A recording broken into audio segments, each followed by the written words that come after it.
This is Lab 4 for Physics 2211 Oscillation. So the purpose of this lab is to observe the oscillating motion of a mass attached to a spring and look at changes in energy.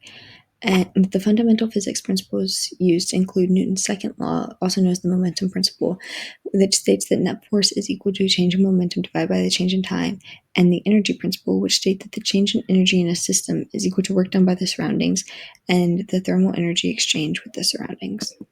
Some important formulas used include the velocity update formula, the position update formula, the formula for kinetic energy, the formula for gravitational potential energy, and the formula for spring potential energy. So an overview of the lab, the procedure was to get a video of an object attached to a spring moving with oscillating motion, upload the video to Tracker to get data about the experimental positions of the object, use the initial positions and velocity in a computational model to get predicted positions of the object and changes in energy, and then graph the object's motion and energy and compare the energy to the energy principle. And the results are that the system change in energy remains zero, satisfying the energy principle. So the observed motion, here's the video that I used, and then I define the mass or the system as the mass, the spring, and the earth, and then so the surroundings were nothing.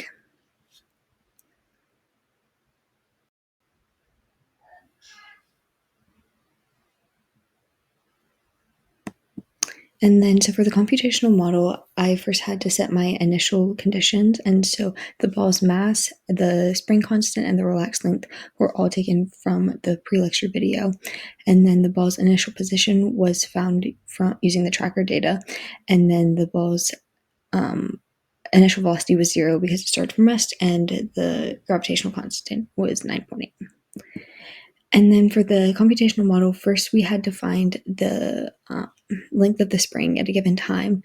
So we did that by subtracting the ball's position from the spring's position from the ball's position, and then use that to find L hat and use that to find S, which was the length of the spring minus the relaxed length of the spring to show how compressed or stretched the spring was.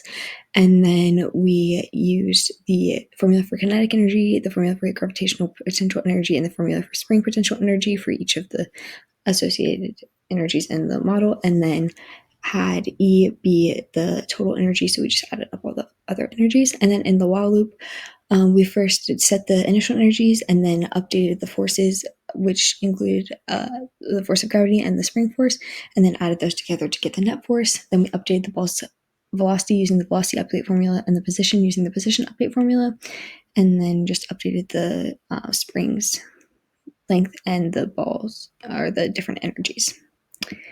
And then the computational model results. So on the left is a picture of the spring once it's finished moving, and you can see the oscillating pattern that it moved in.